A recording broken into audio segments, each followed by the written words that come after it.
Hey Phil, my name's Nate. You don't know me, and the only thing I know about you is that you live in a swamp in some state I've never been to, and you made a fortune selling kazoos that trick ducks into thinking you're gonna fuck them so you can lure them into the open and shoot them in the face.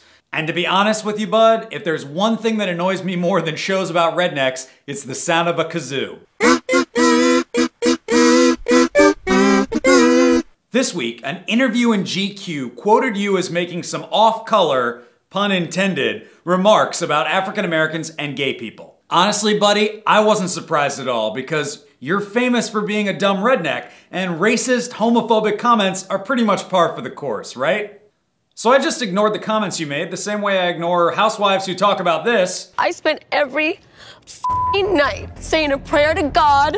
And YouTube stars who talk about what they had for lunch today. Well, there's what's left over of my lunch. What's left over of this guy's lunch. Because life is too short for me to waste my time thinking about her drunk sister or what his favorite kind of smoothie is. Probably something with kiwi. Talk about an abomination, right? But then your network, A&E, fired you because your comments weren't in line with their own values. The network that canceled this, Spring Awakening, is based on a 19th century German drama.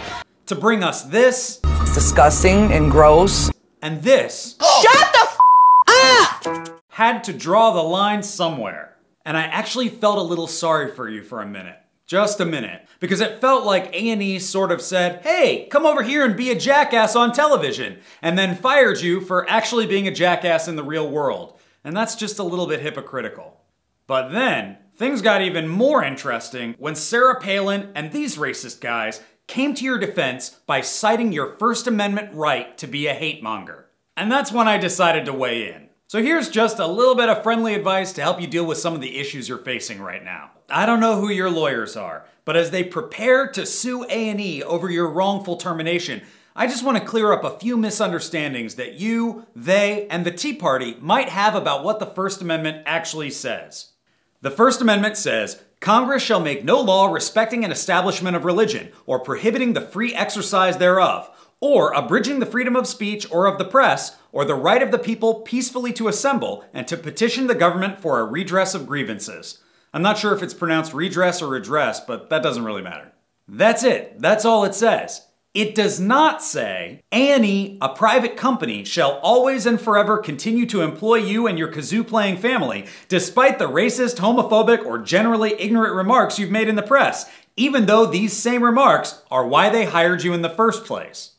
As far as I know, Phil, Congress has absolutely nothing to do with this issue, and you still have the freedom to say whatever you want to whomever is bored enough to listen to you. So make sure your lawyers know that before you go into court, bud, because a First Amendment defense makes absolutely zero sense in this situation. If you need any further clarification, buddy, go to my blog at nateclarkshow.com. I posted an article that links to some of the articles that explain some of these topics, and you might want to read it, or have someone read it to you. That's it for me, Phil. If you've got any questions or comments, hit me up on Twitter at Nate Clark or in the comments below. And keep your chin up, buddy. Just not too far up, because you might give somebody tetanus. Bye!